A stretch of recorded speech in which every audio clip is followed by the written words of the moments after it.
Hello everyone, दृष्टि के teaching exam YouTube channel में एक बार फिर से आपका स्वागत है। मैं हूं गीतांजलि शुक्ला। जैसा कि आप सभी जानते हैं, हम यहाँ यूजीसी नेट के प्रीवियस ईयर क्वेश्चंस पर चर्चा कर रहे हैं, जिसमें भूगोल विषय के यूजीसी नेट के एग्जाम्स में विगत वर्षों में किस तरीके के प्रश्नों को पूछा गया है, क्या पैटर्न रहा है, किसी टॉपिक को किस तरीके से पूछा गया है, उस टॉपिक में आपको कितनी डेप्थ की जरूरत थी, कितने फैक्ट थे जो आपके लिए जानना जरूरी था, उन सभी टॉपिक के फैक्ट और कंसेप्ट पर हम यहाँ चर्चा करेंगे। ठीक है। और आपने अपने जितने भी पुरानी वीडियोस देखी होंगी हमारे पीवाई के सेशन में, आपने देखा होगा कि इसमें हम अक्सर यह कोशिश करते हैं कि जो भी टॉपिक पूछा गया है उस टॉपिक को विस्तार से समझें, उस टॉपिक के बारे में जो भी और इम्पोर्टेंट इन्फॉर्मेशन है वह भी जानें, ताकि यदि भविष्य में कोई प्रश्न फ्रेम किया जाता है उस पर तो आप उसे आसानी से समझ पाएं। इसके अलावा एक और इम्पॉर्टेंट इन्फॉर्मेशन कि यदि आपको जो भी टॉपिक पूछा जाता है, हालांकि मैं तो ये बात आपको बताते चलती हूँ कि वह टॉपिक आपके दृष्टि टीचिंग एग्जाम यूट्यूब चैनल में अवेलेबल है, आप वहाँ पर सर्च करिए और टॉपिक को विस्तार से आप वहाँ पढ़ सकते हैं। अमूमन लगभग सभी टॉपिक जो हम यहाँ डिस्कशन में शामिल कर रहे हैं, वे सभी टॉपिक आपको दृष्टि टीचिंग एग्जाम यूट्यूब चैनल पर विस्तार से मिल जाएंगे। हर एक टॉपिक पर विस्तार से हमने चर्चा की है, तो आप कंसेप्ट को समझने के लिए टॉपिक को सर्च करिए, आपको अलग से जो टॉपिक मिलेगा आप वहां से भी उसे पढ़ सकते हैं। ठीक है, चलिए जलवायु विज्ञान की सीरीज को आगे बढ़ाते हुए हम प्रश्नों पर चर्चा करते हैं। चूंकि वर्ष 2013 से लेकर 2024 तक के जो भू आकृति विज्ञान से जुड़े हुए प्रश्न थे वो हमने सॉल्व कर लिए हैं और जलवायु विज्ञान की श्रृंखला को अब हम आगे बढ़ा रहे हैं। जलवायु विज्ञान में पूछे गए प्रश्नों की सूची में आज का पहला प्रश्न है, सूची 1 को सूची 2 से सुमेलित कीजिए। यानी इन दोनों सूचियों को सुमेलित करना है जो आपके सामने लिखे हैं। सूची 1 में आपके सामने प्रक्रिया लिखी हुई है कि आखिर यह प्रक्रिया कौन सी है, और सूची 2 में उसका परिणाम, यानी इस प्रक्रिया के आधार पर क्या परिणाम निकलकर सामने आता है, उसका उत्पाद क्या है, उसका आउटपुट क्या है, ये यहाँ पर आपको सुमेलित करना है। फिर आपको कूट दिए गए हैं, सुमेलन के आधार पर आपको सुमेलित करने के पश्चात कूट के आधार पर सही जवाब देना है। ये प्रश्न जुलाई 2018 वाले प्रश्न पत्र में जो पूछा गया था वहीं से लिया गया है। ठीक है, चलिए देखते हैं क्या है। सूची 1 में आपके सामने प्रक्रिया में लिखा है सबसे पहले अपघटन, जिसके सामने सूची 2 में परिणाम है CO2, दूसरा वाष्पोत्सर्जन जिसके सामने है O2, श्वसन जिसके सामने है CH4 यानी मीथेन, और प्रकाश संश्लेषण जिसके सामने है जलवाष्प। ठीक है, ध्यान रखिए जब हम सुमेलन वाले प्रश्नों को हल करते हैं, डील करते हैं, तो इसमें इंपॉर्टेंट क्या हो जाता है कि जितनी भी चीजें दी गई हैं, कम से कम 2-3 चीजें आपके बारे में एग्जैक्ट, आपको उनके बारे में एग्जैक्ट पता होना चाहिए, तब आप प्रश्न को एलिमिनेट करके भी आसानी से हल कर पाएंगे। यदि 1-2 चीजें भी पता है तो देखिए लगभग सभी जो ऑप्शंस हैं उसमें एक जैसा तो नहीं लिखा हुआ है, तो 2 या 3 पता है तो आप आसानी से इसे हल कर पाएंगे। फिर भी चूंकि ये हमारे लिए जानकारी वाला है तो हम इसे चारों ऑप्शन के बारे में यहाँ समझेंगे। ठीक है, जैसे पहली जो प्रक्रिया है उसमें है अपघटन, डिग्रेडेशन की बात की जाएगी, या आप कह सकते हैं अपघटन, यानी किसी कार्बनिक पदार्थ का अकार्बनिक पदार्थों में विघटन, टूटना। ठीक है, इसे हम अपघटन कहेंगे। जब हम बात करेंगे अपघटन की प्रक्रिया की कि अपघटन क्या है, तो ध्यान रखिएगा जटिल कार्बनिक सामग्री के अकार्बनिक तत्वों, जैसे किसमें, कार्बन डाइऑक्साइड में, जल में, इन सभी के रूपों में विखंडन को हम अपघटन कहते हैं। ठीक है, ध्यान रखें, यानी इसमें जिस सामग्री का विघटन होगा, अपघटन होगा, वह सामग्री जटिल होगी, फिर उसका कार्बन डाइऑक्साइड या जल के रूप में, जो कार्बनिक तत्व है उनके रूप में, अकार्बनिक तत्व उनके रूप में जो विघटन है वो अपघटन कहलाएगा। अपघटन किन के माध्यमों से होता है, तो ये छोटे छोटे कीटों के माध्यम से होता है। ध्यान रखिएगा, या आप इसमें क्या कह सकते हैं कि ये जो पूरी प्रोसेस होती है, इस पूरी प्रक्रिया में प्रमुख रूप से छोटे छोटे कीट क्या करते हैं, पादप, और जो अवशेष हैं, किसके अवशेष हैं, पादपों के जो अवशेष है जंतुओं के, उनमें अपघटन की प्रक्रिया चलती है। तो जंतु के अवशेष, पादपों के अवशेष का छोटे छोटे कीटों के द्वारा अपघटन करना, छोटे छोटे कीटों के द्वारा अलग करना, यही दरअसल क्या है, अपघटन है। ठीक है, तो ये तो हमने जाना क्या अपघटन के बारे में, लेकिन यहाँ इंपॉर्टेंट बात ये है कि जब अपघटन की प्रक्रिया घटित होती है उन छोटे छोटे कीटों के द्वारा, तो अंत में क्या निकल कर आता है, क्या अवशेष प्राप्त होता है, क्योंकि परिणाम पूछा गया है, अंत में क्या परिणाम निकल कर सामने आता है। तो ध्यान रखिएगा कि जब अपघटन की प्रक्रिया होती है उसमें खंडन के बाद या किसी पदार्थ के टूटने, जैसे खंडन की प्रक्रिया कहेंगे सबसे पहले, अपघटन में जो पहली प्रक्रिया घटित होती है वह खंडन है। उसके बाद जो दूसरी प्रक्रिया घटित होती है उसे निक्षालन कहते हैं। निक्षालन के बाद फिर तीसरी प्रक्रिया घटित होती है जिसे अपचयन की प्रक्रिया कहते हैं। और अपचयन की प्रक्रिया के बाद अंत में जो अवशेष है उसे ह्यूमस कहा जाता है, जो प्राप्त होता है। और ये जो पूरी प्रोसेस है इसमें जो परिणाम, जिस गैस के रूप में क्या परिणाम निकलकर सामने आता है, तो ध्यान रखिएगा कि इस पूरी प्रक्रिया में जो परिणाम निकलकर आता है वह है मीथेन, क्योंकि अपघटन से मीथेन गैस निकलती है, ध्यान रखिएगा, है ना। तो ध्यान क्या रखना है कि एक जटिल कार्बनिक सामग्री का जब अपघटन होता है तो मीथेन गैस परिणाम के रूप में निकलकर सामने आती है। अपघटन को आपको मीथेन से मिलाना है। दूसरा, वाष्पोत्सर्जन। वाष्पोत्सर्जन क्या है? वाष्पोत्सर्जन, वेपोरेशन की बात की जा रही है। देखिए, वेपोरेशन या वाष्पोत्सर्जन वह प्रक्रिया है जिसमें पादप अपनी पत्तों, पादप में पत्तियां होती है ना, छोटी छोटी पत्तियां, इन पत्तियों में क्या है, रंध्र पाए जाते हैं, छोटे छोटे इन पत्तियों में रंध्र पाए जाते हैं, बिल्कुल छोटे, आपको दिखाई तो नहीं देंगे नग्न आंखों से, ठीक है, ध्यान रखें। रंध्र एवं वातरंध्र, इसमें छोटे छोटे वातरंध्र भी पाए जाते हैं। या इसकी बिल्कुल पहली परत, जैसे बिल्कुल इसकी क्या कहते हैं, पतली परत इन पत्तियों में पाई जाती है, ठीक है, ध्यान रखिएगा।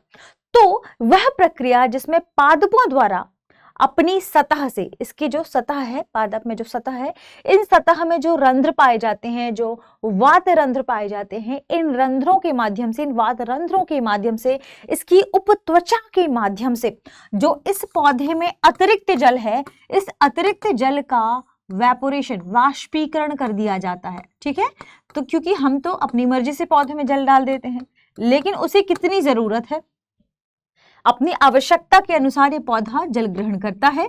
शेष जो अतिरिक्त जल है वह वाष्पीकरण के माध्यम से बाहर वायुमंडल में निकाल देता है, ठीक है। तो ये जो वेपोरेशन की प्रक्रिया पूरी होती है या वाष्पोत्सर्जन की जो प्रोसेस पूरी होती है, माफ कीजिएगा, हम वाष्पोत्सर्जन की बात करते हैं, वाष्पीकरण के नहीं यहाँ। तो ध्यान रखें, जब हम वाष्पोत्सर्जन की बात करते हैं तो इस प्रक्रिया में पादपों द्वारा अपनी सतह से, रंध्रों से, वातरंध्रों से, अपनी उपत्वचा के माध्यम से क्या होता है कि जो आवश्यक अतिरिक्त जल होता है इनके पास, आवश्यक जल अपने पास रखते हैं, अतिरिक्त जल को जलवाष्प के रूप में बाहर निकाल देते हैं। इसको हम क्या कहते हैं, इसको हम वाष्पोत्सर्जन की क्रिया कहते हैं। और जो वाष्पोत्सर्जन की क्रिया होती है, वाष्पोत्सर्जन की क्रिया में जलवाष्प निकलकर सामने आता है, जलवाष्प प्लस O2, ठीक है। लेकिन मुख्य रूप से देखिए, क्योंकि बात किसके बारे में की जा रही है, वाष्पोत्सर्जन की, तो जब वाष्पोत्सर्जन की बात की जाएगी तो जलवाष्प इसका मुख्य परिणाम होगा। क्या होगा? जलवाष्प इसका मुख्य परिणाम होगा। तीसरा, श्वसन। श्वसन की क्रिया जीव जंतुओं के माध्यम से, पेड़ पौधों या वनस्पतियों के माध्यम से, हम सभी श्वास के माध्यम से क्या करते हैं, श्वसन की क्रिया करते हैं। और श्वसन की क्रिया में हम क्या लेते हैं, O2 लेते हैं, ऑक्सीजन लेते हैं। ऑक्सीकरण की प्रक्रिया के लिए, अपने शरीर में मौजूद भोजन आदि को पचाने के लिए हम ऑक्सीजन ग्रहण करते हैं और फिर परिणाम के रूप में कार्बन डाइऑक्साइड को बाहर निकालते हैं, ठीक है। तो श्वसन की क्रिया में क्या परिणाम के रूप में निकल कर आता है, कार्बन डाइऑक्साइड, ठीक है। प्रकाश संश्लेषण, जब प्रकाश संश्लेषण, फोटोसिंथेसिस की प्रक्रिया की बात करते हैं तो फोटोसिंथेसिस या प्रकाश संश्लेषण की क्रिया में हम सभी जानते हैं कार्बन डाइऑक्साइड की उपस्थिति में, जल की उपस्थिति में हम क्या बनाते हैं, एक तो कार्बोहाइड्रेट्स और दूसरा क्या बाहर निकलकर सामने आता है, O2, ऑक्सीजन, ठीक है। तो ध्यान रखिएगा, प्रकाश संश्लेषण की क्रिया में ऑक्सीजन प्राप्त होता है। देखिए, हम सही सुमेलन करते हैं, अपघटन नंबर 4 पर है, ठीक है, माफ कीजिएगा, अपघटन मीथेन नंबर 3 पर है, वाष्पोत्सर्जन नंबर 4 पर है, श्वसन की क्रिया नंबर 1 जिसका परिणाम क्या है, CO2। प्रकाश संश्लेषण में कौन सी प्रक्रिया के माध्यम से O2 निकलता है, प्रकाश संश्लेषण की प्रक्रिया के माध्यम से। देखिए क्या है, 3-4-1-2 हमारे ऑप्शन में 3-4-1-2 ऑप्शन सी में है, ठीक है, ध्यान रखें, 3-4-1-2। देखिए यहाँ पर 3-4 तो है लेकिन 2-1 है, तो ध्यान रखें, ऑप्शन सी इस प्रश्न का सही जवाब है, 3-4-1-2। चलिए आगे बढ़ते हैं और अगले प्रश्न को हल करते हैं, ठीक है।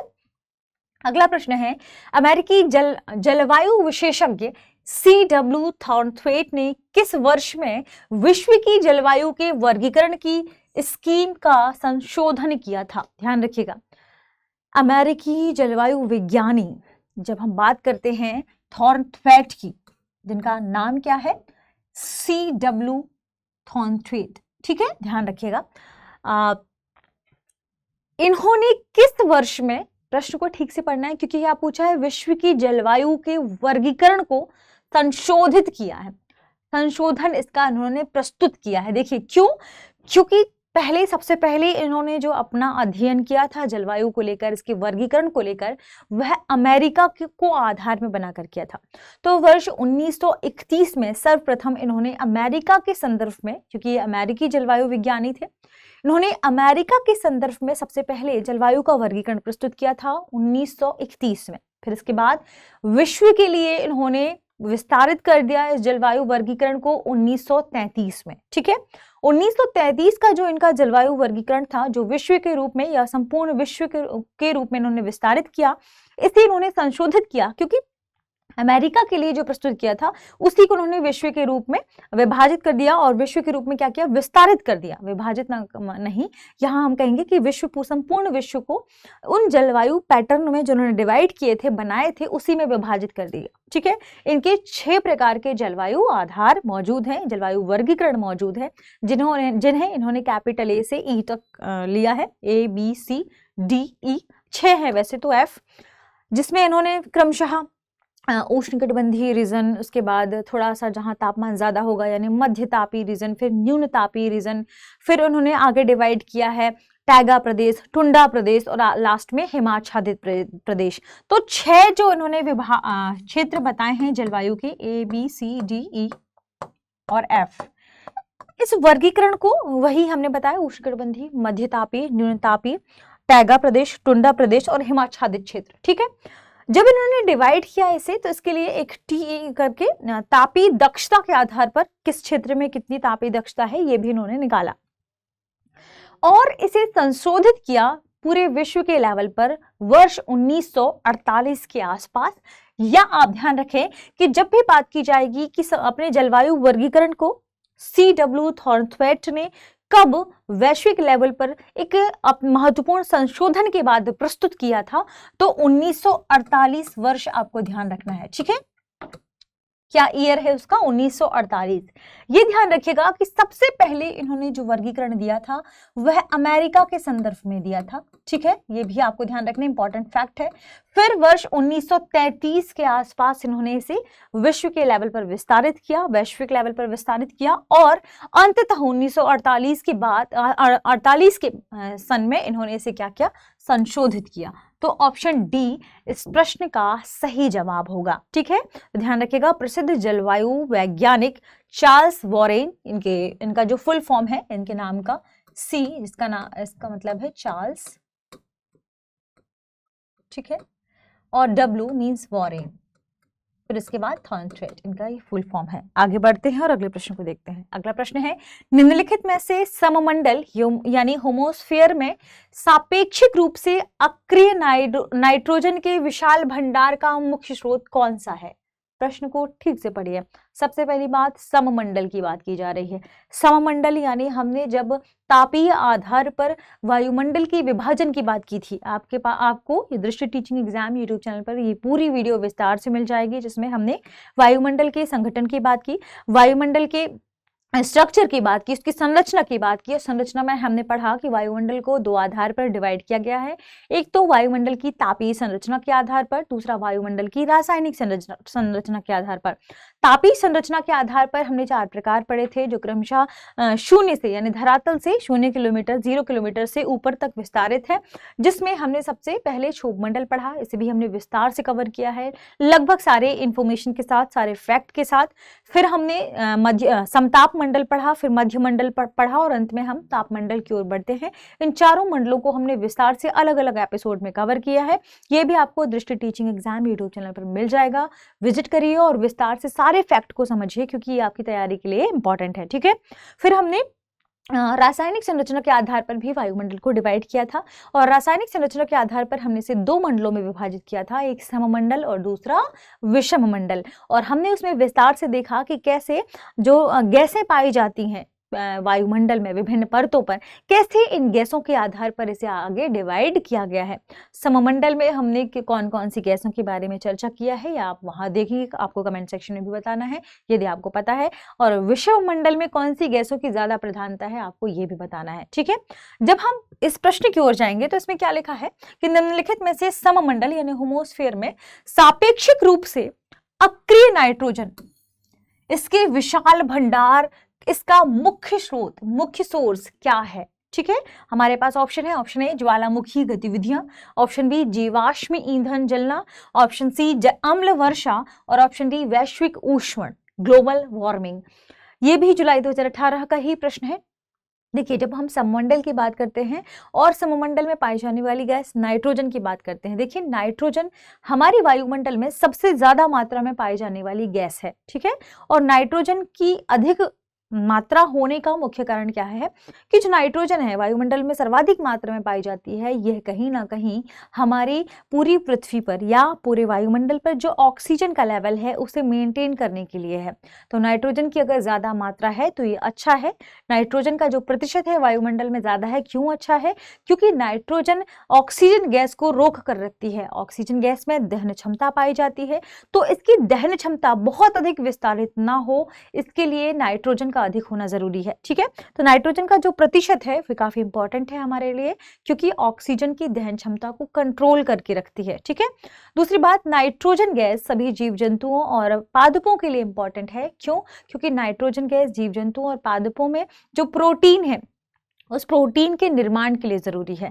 प्रोटीन के निर्माण के आधार पर ही एनर्जी हमें, क्योंकि हमारा शरीर प्रोटीन प्राप्त करता है, प्रोटीन हमारे शरीर के लिए आवश्यक है, हमारे भोजन में प्रोटीन का होना जरूरी है, तो उसके निर्माण में नाइट्रोजन गैस इंपॉर्टेंट है, जो हम अप्रत्यक्ष रूप से प्राप्त करते हैं पौधों के रूप में, हरे पत्तों के रूप में, फिर वो हमें प्राप्त होता है। पौधों में हालांकि नाइट्रोजन आ जाता है मिट्टी के माध्यम से और विभिन्न माध्यमों से, जिनमें बैक्टीरिया पाए जाते हैं, आप माफ कीजिएगा जीवाणु आप कहेंगे, वो पाए जाते हैं, उसके माध्यम से नाइट्रोजन गैस पौधों में काम करती है। ठीक है, फिर आगे मनुष्य तक यह पहुंचती है। नाइट्रोजन गैस की दो इंपॉर्टेंट चीजें हमने पढ़ी, इसलिए नाइट्रोजन गैस इंपॉर्टेंट है।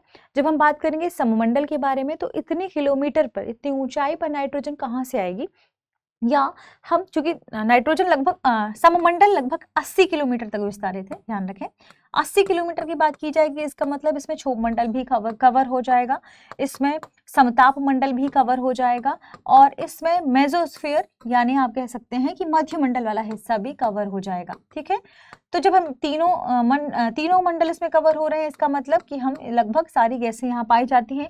अक्रिय नाइट्रोजन की जब बात की जाएगी, नाइट्रोजन गैस की बात की जाएगी, तो अक्रिय नाइट्रोजन का यहाँ मुख्य सोर्स दरअसल जो ज्वालामुखी घटनाएं हैं वे हैं।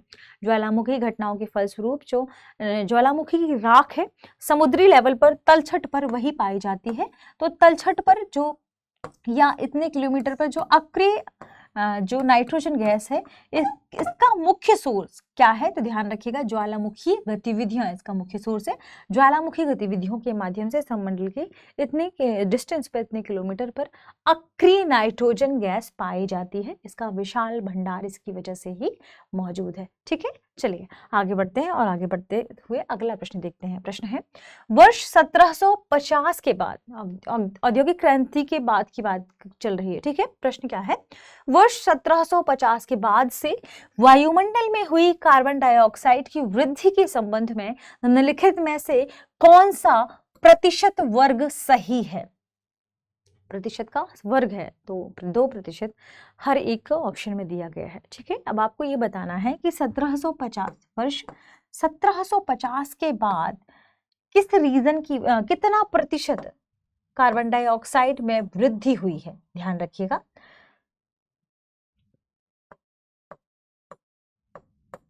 1750 के बाद देखिए, ऑप्शन ए है 5 से 10%, ऑप्शन बी है 10 से 15%, ऑप्शन सी है 15 से 30%, ऑप्शन डी है 30% से भी अधिक।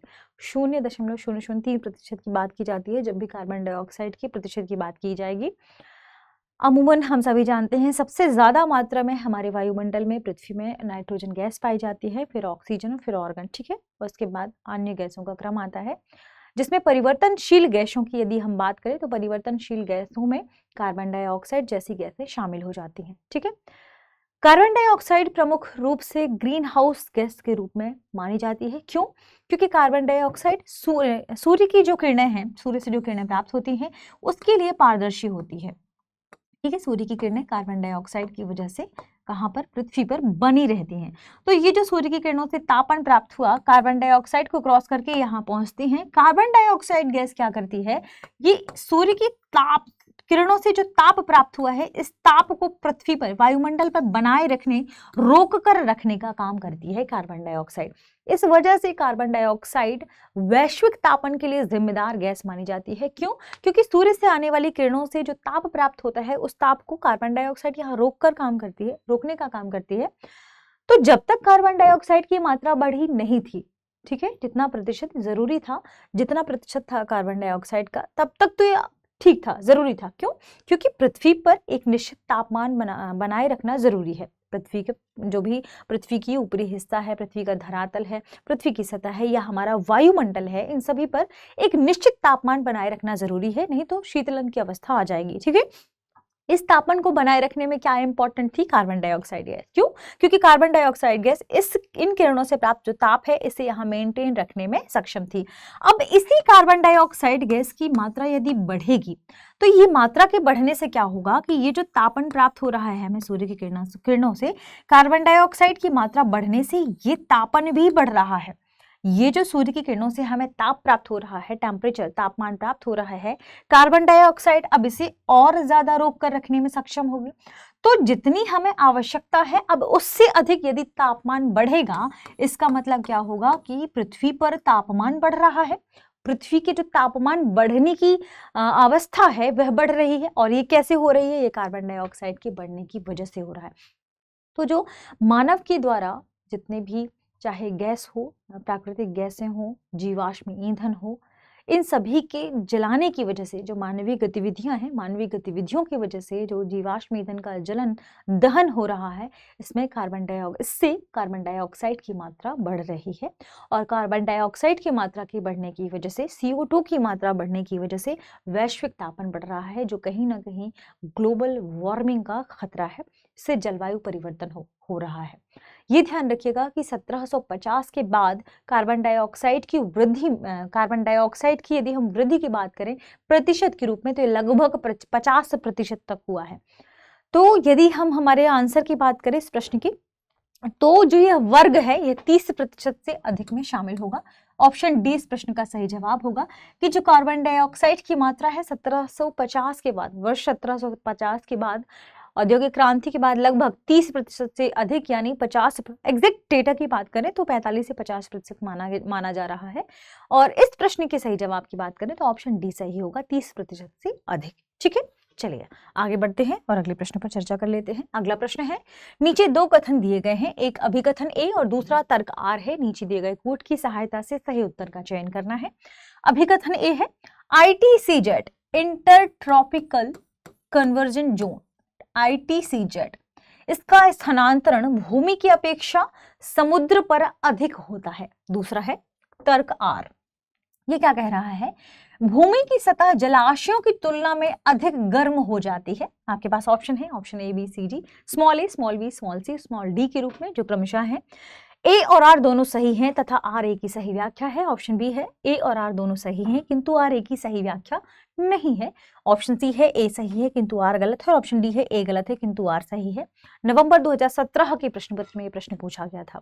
जब ITCZ इंटरट्रॉपिकल कन्वर्जन जोन की बात आती है तो ये एक ऐसा क्षेत्र है जो पृथ्वी पर कहाँ बनता है, ध्यान रखें, विषुवत रेखा के आसपास, विषुवत रेखा वाला हिस्सा है, यहाँ पर ITCZ का निर्माण होता है। ये ITCZ का निर्माण इसका कैसे होगा, यहाँ पर चूंकि सूर्य की किरणें सीधी हैं, तापन अधिक होता है, ताप के अधिक होने की वजह से जो वायु है, गर्म वायु है, ये ऊपर की ओर उठती है। यहाँ जो ये गर्म वायु का क्षेत्र है इसे ITCZ कहा जाता है। ये ध्यान रखिएगा कि जैसे जैसे जो ऋतुओं में परिवर्तन होता है, ITCZ में भी शिफ्ट देखने को मिलता है। ग्रीष्म ऋतु में शिफ्ट थोड़ा सा उत्तरी गोलार्ध की ओर अधिक हो जाता है। ये ध्यान रखें कि हम सभी जानते हैं कि जब तापन की अवस्था देखने को मिलती है तो जो स्थलीय क्षेत्र है, भूमि वाले क्षेत्र हैं और जो सागरी क्षेत्र है यानी जहां जल है, अगर हम इन दोनों की तुलना करें तो जो स्थलीय क्षेत्र है वह बहुत जल्दी गर्म भी हो जाता है और बहुत जल्दी ठंडा भी हो जाता है, यानी बहुत अधिक इसमें ऊष्मण भी हो जाता है और बहुत जल्दी यह शीतलन को भी प्राप्त करता है। ऐसा क्यों है? क्योंकि यहाँ पर गुप्त ऊष्मा, जैसे जल में जो गुप्त ऊष्मा काम करती है, विशिष्ट ऊष्मा काम करती है, वह थोड़ा सा इसमें कम है। तो भूमि की तुलना में जल की गुप्त ऊष्मा अधिक है, पारदर्शिता अधिक है, लेकिन भूमि में पारदर्शिता अधिक नहीं है। इसकी जो विशिष्ट ऊष्मा है, आप कहें गुप्त ऊष्मा है, वह भी कम है। तो इस वजह से यह जल्दी गर्म हो जाता है, जल्दी ऊष्मण को प्राप्त होता है, जल्दी ही शीतलन को भी प्राप्त करता है जल की तुलना में। ठीक है, यदि हमारे ऑप्शन की हम बात करें तो ये ध्यान रखिएगा कि ITCZ का स्थानांतरण भूमि की अपेक्षा समुद्र पर अधिक नहीं होता है। यह कहाँ? यह भूमि की ओर अधिक शिफ्ट कर जाता है। तो यहाँ पहला कथन क्या है? गलत है। ठीक है, ITCZ का स्थानांतरण भूमि की अपेक्षा समुद्र पर अधिक नहीं होता है। यहाँ क्या लिखा है? अधिक होता है। ठीक है, दूसरा है भूमि की सतह जलाशयों की तुलना में अधिक गर्म हो जाती है। सही बात है, बिल्कुल। जितना टेम्परेचर जिस ड्यूरेशन पे, मान लीजिए 1 बजे, यहाँ पर भूमि में जितना टेम्परेचर प्राप्त होगा उतना ही जल में भी प्राप्त होगा, लेकिन भूमि जल्दी गर्म हो जाएगी जल की तुलना में। क्यों होता है ये भी हमने चर्चा की। पारदर्शिता, गुप्त ऊष्मा, ये सारी चीजें यहाँ काम करती हैं। ठीक है, तो ध्यान क्या रखना है कि भूमि की सतह जलाशयों की तुलना में अधिक गर्म हो जाती है। यहाँ तर्क आर सही है, यानी स्टेटमेंट सही है, सही व्याख्या नहीं बता सकते। तो इस प्रश्न का यदि हम सही जवाब की बात करें तो यहाँ ए गलत है किंतु आर सही है। ऑप्शन डी इस प्रश्न का क्या होगा? सही जवाब होगा। ठीक है, तो इस तरीके से हमने कुछ और इंपॉर्टेंट इंफॉर्मेशन जानी, कुछ और इंपॉर्टेंट चीजें जानी, तथ्य जाना, कुछ कंसेप्ट भी जाने। मिलते हैं अगले एपिसोड में, जुड़े रहिए और लाइक शेयर जरूर करें। तब तक के लिए शुक्रिया।